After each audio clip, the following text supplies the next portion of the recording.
So speaking of Ndidi anyway, I'll then move into the player reviews as usual. So starting with the Premier League, Man United fans, I know you guys are happy on Friday.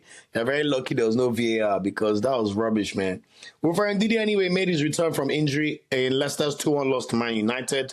Very, very lucky. Maguire was offside, but they say it was a goal, so 2-1 anyway. But next up for Leicester, they will be playing my beloved Arsenal. That will be a Saturday kickoff at 12:30 p.m. No offense, Leicester, but they're going to lose the game. But I hope Ndidi starts and he plays well. I think that's the least we can hope for in this game. As for Olaino and Taiwo Awoniyi, they were not in action this week because it was FA Cup games and Forest were already out. However, Nottingham Forest also went to Dubai to do some warm weather training. Next up for them, though, they will be in action against Exeter in the FA Cup tonight. And then they'll play. Oh, why did I say they're out? Sorry, they're playing Exeter tonight. They're not out. Forgive me. And then they play Fulham away on Saturday. So it's going to be the battle of the Niger boys. Fulham versus Nottingham Forest this Saturday. As for Alex Iwobi and Calvin Bassey was rested and Iwobi came on for the final 15 minutes as Fulham beat Wigan in the FA Cup fourth round. So they are now moving on to the fifth round, which is the round of 16. And we'll see how they perform when they play Nottingham Forest. The good news for Fulham is they're going to be the home team, so you have to say that the Fulham boys will be marginal favourites in this game, to be honest. So watch out for that one. As for Southampton, Joe Aribo played 90 minutes while Onuachu came off the bench for the final 23 minutes. Southampton, it gets worse, man. They're bottom of the Premier League and they lost to Burnley, who are like third in the Championship in the FA Cup on Saturday. So it just gets from the fry pan to the fire for Southampton, to be honest. They're just a disgrace, to be honest. So anyway, that's it in terms of the Premier League players for the past week, as there was no Prem games over the week. We don't have any roundups for you. But fixtures to look forward to. There's going to be a Friday kickoff game. Brighton hosts Chelsea at the Amex Stadium. 9 p.m. kickoff in Nigeria. That's going to be a tough game for Chelsea. We all know that they just lost to Brighton in the FA Cup 2-1 as well in the same stadium. So it's kind of funny they have to play the same team again. And then, of course, Arsenal play Leicester in the 12:30 kickoff game on Saturday. So 1:30 p.m. in Nigeria. And then we've got about 3 p.m. kickoff games, which will be 4 p.m. in Lagos. West Ham hosts Brentford. Southampton hosts Bournemouth. Aston Villa hosts Ipswich Town. Manchester City hosts Newcastle, which should be a very tasty game. I'm surprised that's a 3 p.m. kickoff game. Premier League, what the hell are you doing? And then we have Fulham playing Nottingham Forest. And then the late kickoff is now Crystal Palace versus Everton. I know people in Nigeria, there's no problem because you watch all the matches. But in England, that means the Man City Newcastle game is not going to be on TV. It feels very stupid, man. Anyway, on Sunday, we'll then see Liverpool host Wolverhampton at Anfield. And then Battle of Dom versus Dunbar. Tottenham host Manchester United at the Tottenham Hotspur Stadium. As we all know as well, Tottenham Stadium, they just announced that Kendrick Lamar and Cesar will be playing there. That stadium is more famous for concerts than good football because they're really useless. But anyway, kudos to them for finding that money from there.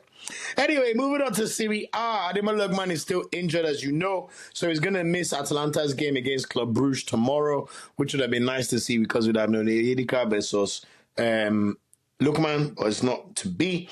Fisayo Dele-Bashiru, on the other hand, played 25 minutes and scored the final clinching goal as Lazio beat Monza 5-1. Fantastic goal, man. I love FDB, man. Like, I need to put some stocks, man.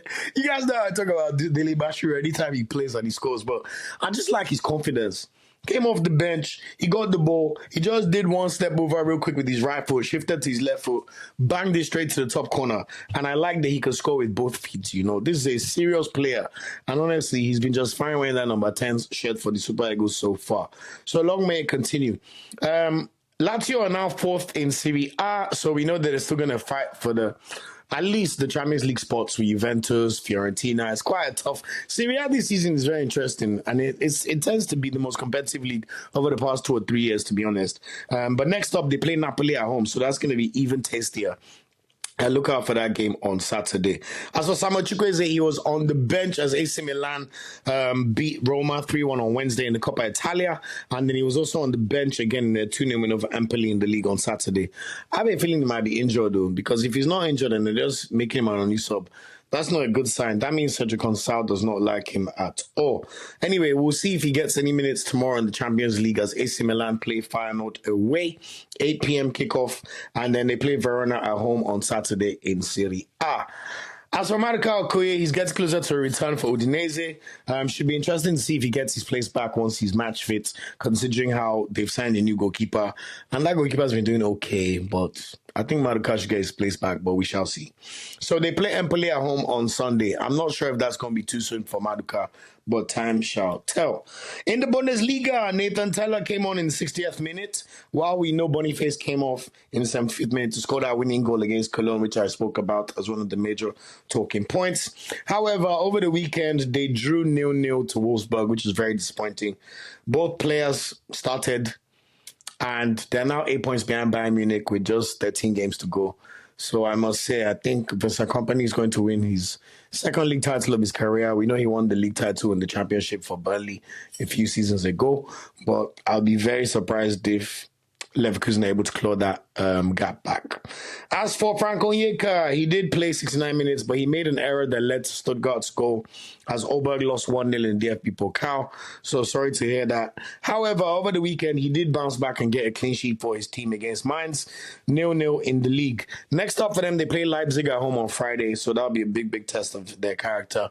We know we'll be playing against Xavi Simons and Benjamin Sesko, who they make it seem like is the only striker in the world that Teta likes, but that's a story for another day, And then Kevin Akpoguma played 64 minutes. Gift Urban played a whole half as Hoffenheim lost 4-0 to Union Berlin on Saturday.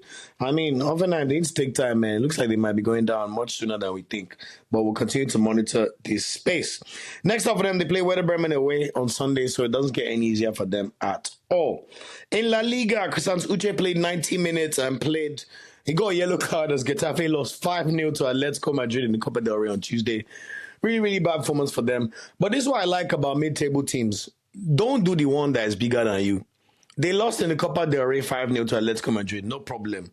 What they do, they dusted themselves up on Sunday and they went to Deportivo Alaves and they beat Deportivo Alaves 1-0. Penalty. But they last ball at his finest.